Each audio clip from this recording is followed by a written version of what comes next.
going on, guys? We are back at it. It is October 24th. The last time we were here, you probably noticed that I didn't post a video last week because it was just that difficult. It was so hard. I mean, I tried everything. I threw the entire boat at them. We had about 5 or 6 hookups, and we only got about one of those fish to the boat, and it was about a 328, I think.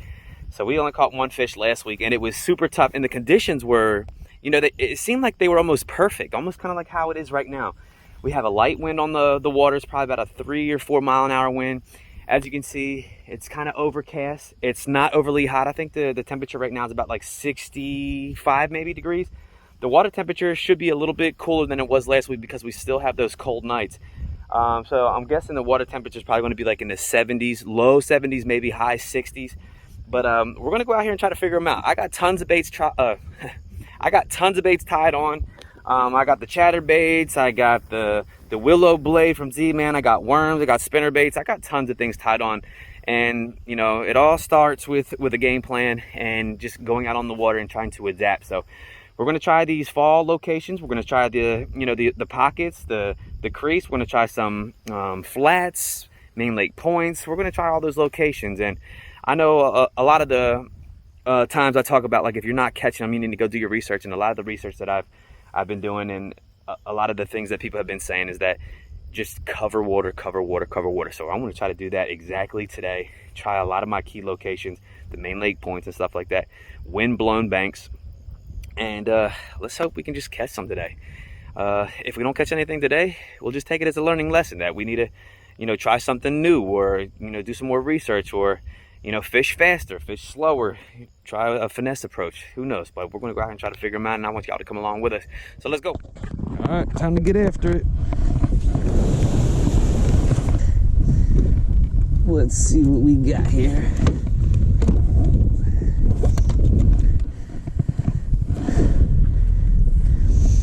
Give the transducer some time to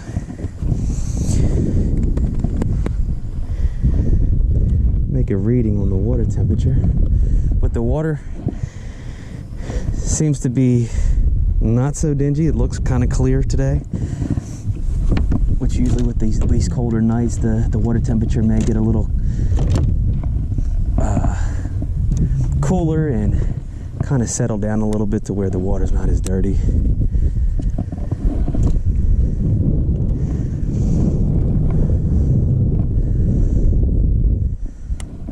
I'm gonna start off with this willow vibe right here. Just a small, simple bait right here. Very finessey approach. We got this main lake point right here off to our right hand side. It's really shallow, and it kind of tapers off right here, creating like a rounded point.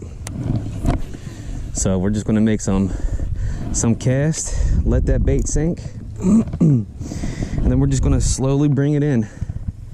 I got it on a 7-foot medium powered rod on this Revo ALF, which, if you're in the market for a reel, this ALF is amazing for smaller applications, such as this like little willow vibe, maybe like a smaller lipless crankbait, an underspin, smaller square bills. But this reel is pretty sick. It kind of compares to the Revo MGX, and the Revo MGX is a very expensive reel. It's about like $365, and you can get this one for about like $265, so about $100 cheaper. And to me, it actually seems a little bit more durable than the MGX, like when it's in your hand, because the MGX is just unbelievably light. I think it's one of the lightest bait casters out there on the market. It just kind of feels cheap because of how light it is, even though all the components and the things that they use to create it are very high-end, you know, pieces and materials. But this seems just so much more durable, feels stronger. The castability is insane. It's this one right here, the ALF 6:1 gear ratio. Usually when the water temperature is getting a little bit cooler, you want to kind of go with your slower gear ratios. You don't want to fish too fast because those fish are usually lethargic. But I'm just kind of fan casting. I'm gonna, you know, throw it up a little shallow and try to go off a little bit deeper. I might even get a top water bait and just throw it up super shallow and try to see if maybe we can get a top water bite. They usually say in the fall, you know, early fall, which it is early fall right now, that you can do some damage on a top water bait, a walking bait, a buzz bait.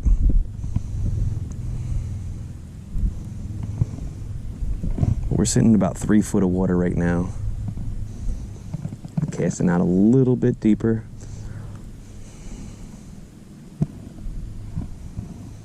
And I'm just creeping this on the bottom. I actually can feel the bottom the entire time. If you watch my rod tip, you can see it kind of like jiggling. That's because it's not only vibrating with that willow vibe, but it's actually hitting bottom. I'm gonna go out just a little bit deeper.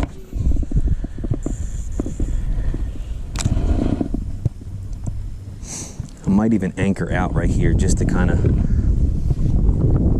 toy around with this point a little bit. I know we said cover water, but I can cover a lot of water still here. Shallow, the point, the ledge behind us. I'm not gonna sit here too long. And that's another thing they say, you know, you don't want to sit here and milk a spot just because you caught them here last time or whatever this, you know, the situation is. Get out here, make some cast. You know, if they're biting, it's cool. If you keep catching them on one bait and it starts to die off, try something a little bit slower, try something different.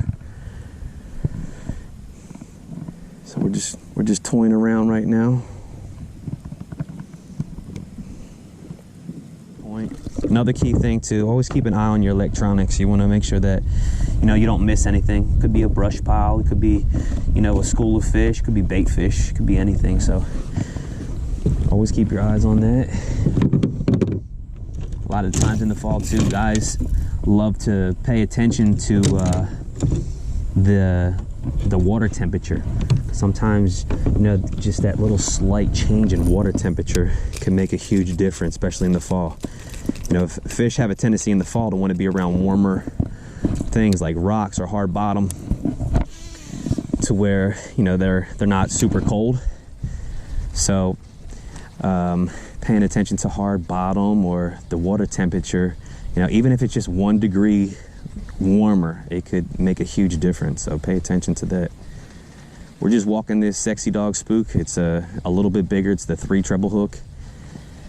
I know they say you usually want to downsize it.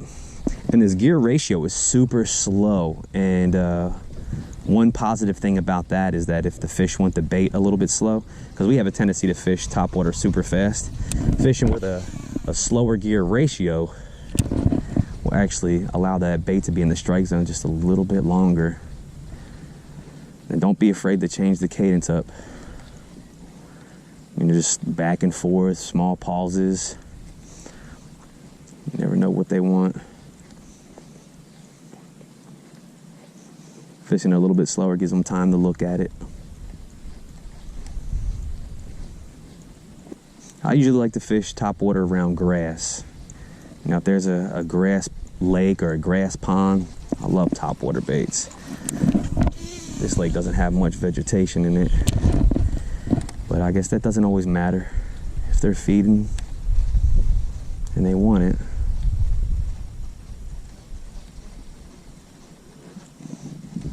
they might come and get it.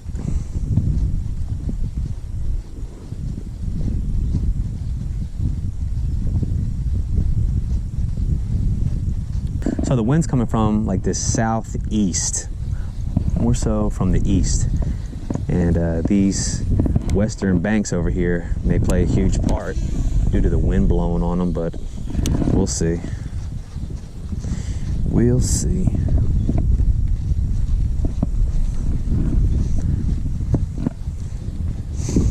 But I'm just keeping a steady retrieve right now, just walking it back and forth.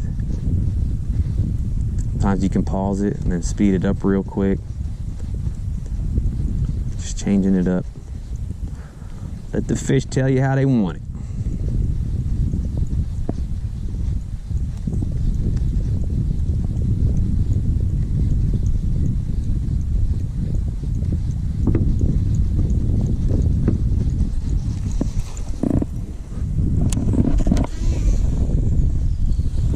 making long casts, covering water. We're drifting with the wind right now.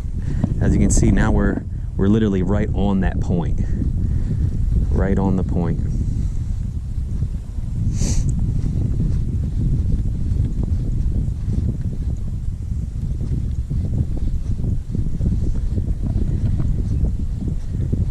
And we might just go down this bank here. It's kind of subtle. It's got a little chop to the water, got some vegetation on the bank. We might just fan cast this right here and just see if maybe we can get a bite on this bank here. And then we'll drift over to those other points.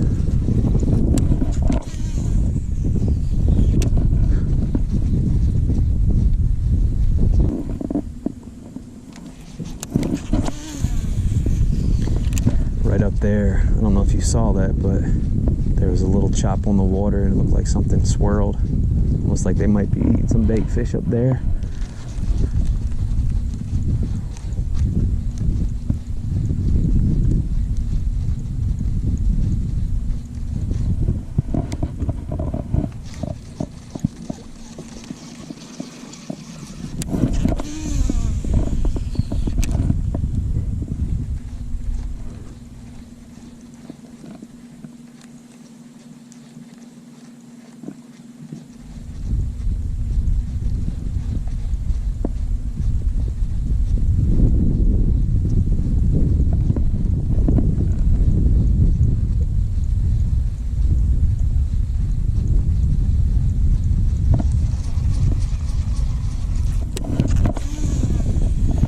Feels amazing out here today.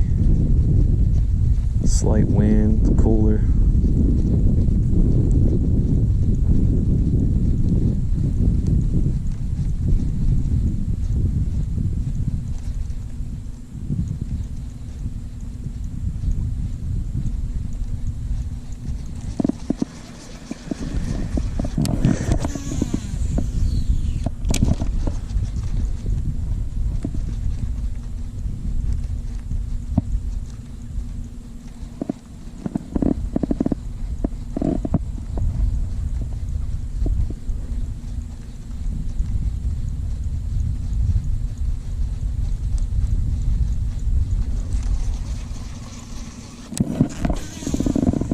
Right here is where we kind of saw that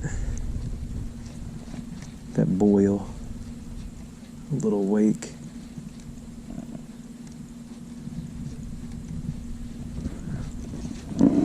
This embankment right here is really good too.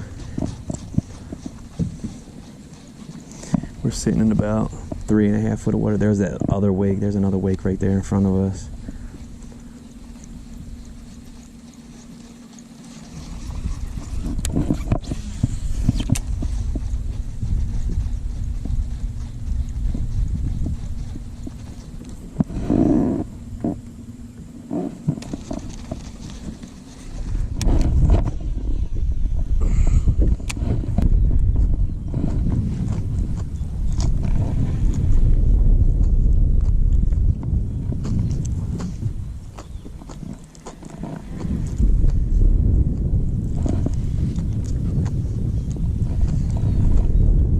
There's it.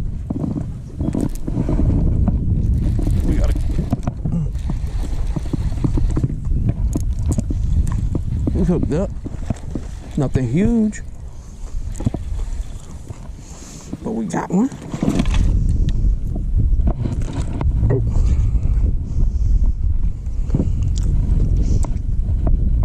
On a worm. Barely hooked, man. Barely hooked.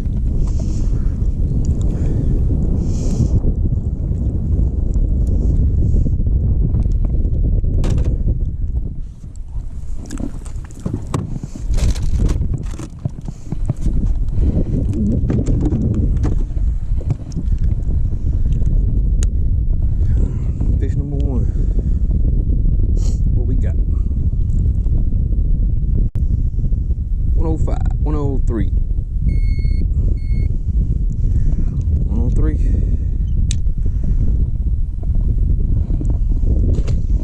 Glad you wanted the worm. Wobblehead coming through.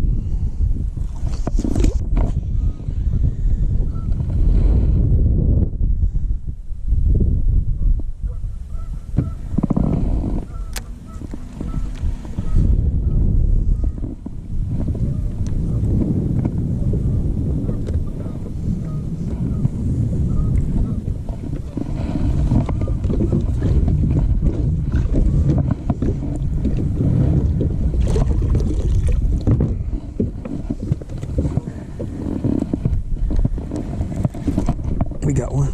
I'll let it sit there.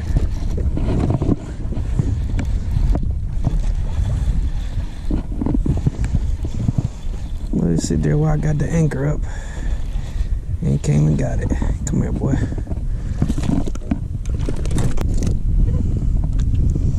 About the same size. On the worm again.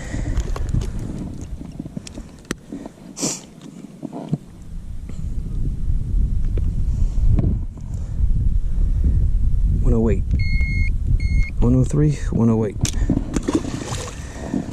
We're catching it on that worm. It's the second fish we caught on the worm on a point or a ledge. So we're gonna try to run this worm pattern.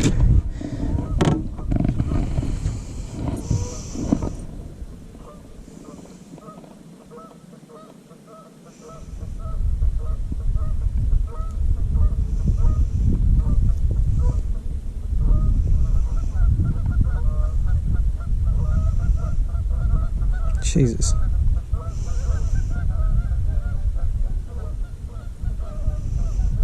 So slimy.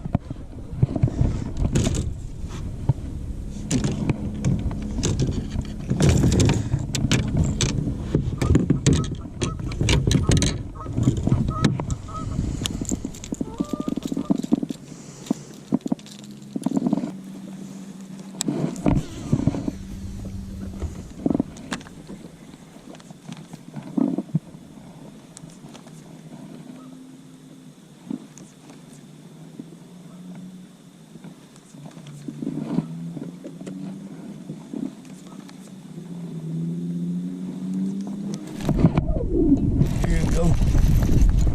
Good old jerkbait fish. Oh, he come off. Damn. Oh no, he didn't. He's still on there. He's just coming out here 100 miles an hour.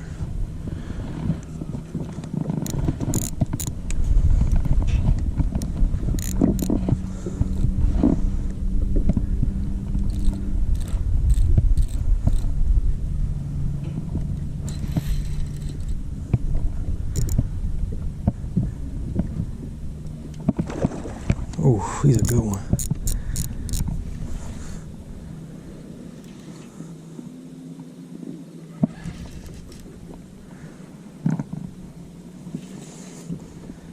I believe this is the one we came for.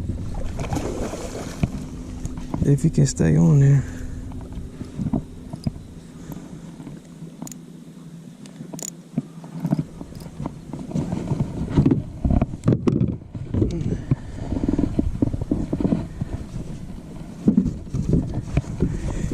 Now, here's the problem.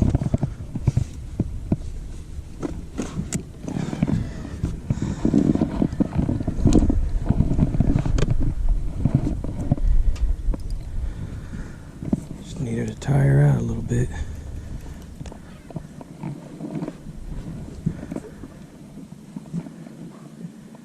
It's a jumbo giant.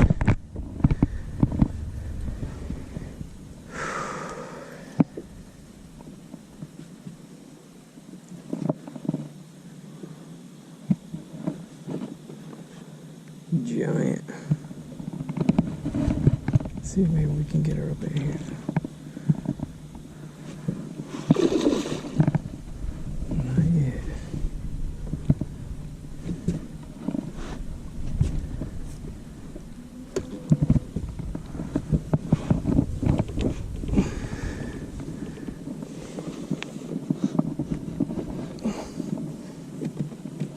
Oh man, we got her.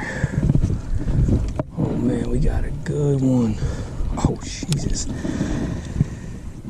Guys, this is a freaking tank. It's gotta be 10. It's gotta be 10 at least. Oh my God. Look at this mouth. Look at the mouth on this thing. Jesus. Wow. It was hooked, not even in the mouth.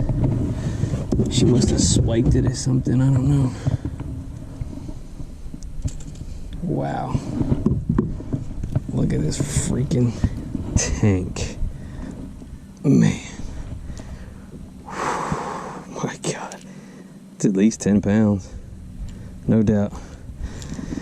That's at least 10.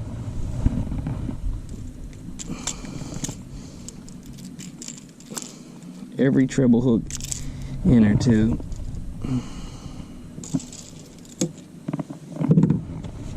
Alright. Man, this thing is heavy. I'm saying at least 10. Most 10 and a half.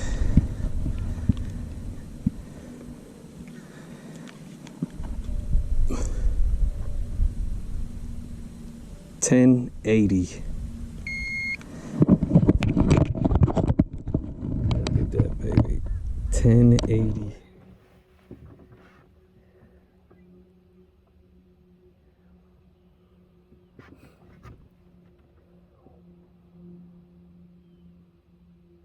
$10.80.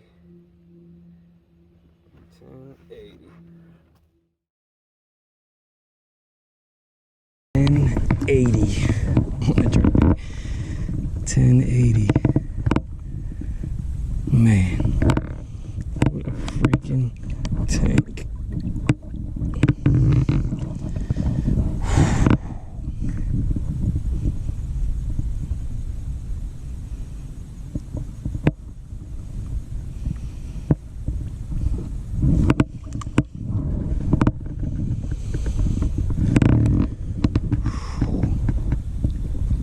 There she goes. Wow. What a beast. Guys, we've been fishing for a while now. And we've been struggling to get a bite. I don't even know if I kept it on there. Did I? Yeah. 1080. I didn't keep it. I just had it weighed out. But we've been struggling to get a bite on these main lake points and just kind of anywhere trying to get a bite. And every location that we're kind of fishing seems like a really good fall location. But we just can't seem to get a bite. It's in that shad color. It's kind of got like a little pearl back. Little yellow strip on it. It's got 3 treble hooks. And the craziest thing was that fish had 3 of those treble hooks on the outside of his mouth, which is crazy. When we were out here on this point, I saw a little bit of activity over here, and it didn't seem like anything that was like, you know, huge or anything boiling to make us have to kind of run over there. But I figured we'd try to jerkbait fish just a tad bit to, you know, key on that pause. And man, that paid off right there. That was fun. A 1080. A 1080. I knew the fish was big. And the craziest thing is, I actually thought we lost the fish.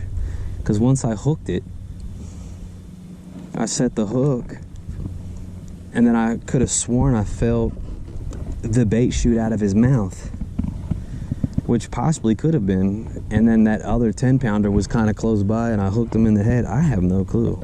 I don't know. But it was really weird. They're blowing up a little bit over here on the point.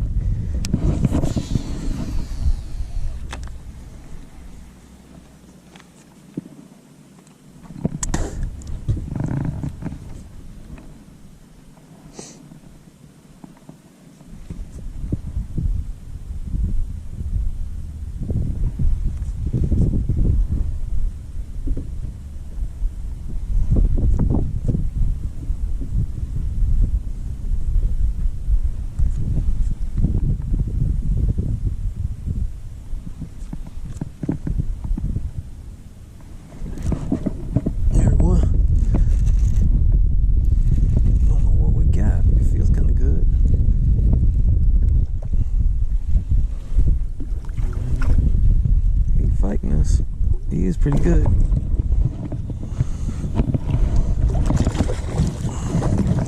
Look at the scale.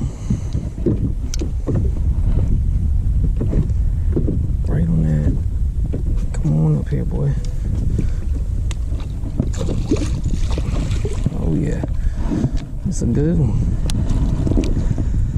It's about a good 5, maybe 6 pounder. Let's probably get back in her. Easy, easy.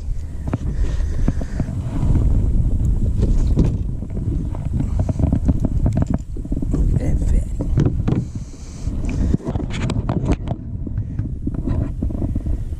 Definitely bulking up. That's definitely a 5. In my book it is. But let's see what the scale says.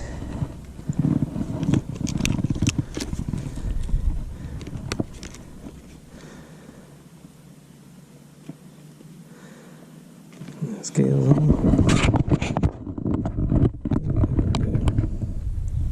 661.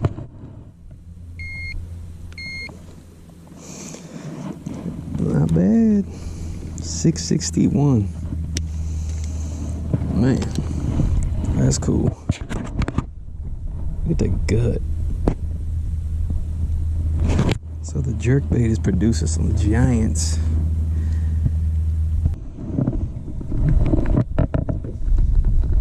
Tiny mouth. Look how little that mouth is compared to that body.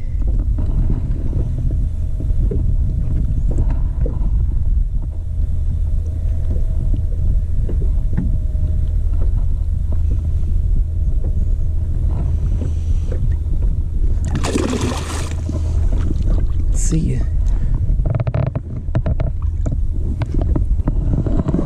These fish are hitting it just like a little worm bite. Just gonna make a long cast. And the paws is where it's at, I guess. I'll come back here to the back. Just throw it out there, wind it down a little bit. And I had it on slack line and I felt it, and I actually had to reel up to it and kind of lean into the fish. I couldn't set the hook. You don't really want to set the hook super aggressive because you'll snap off, especially if they're pulling against you. You don't want to do that. Just kind of leaned into it. Those treble hooks are super sharp.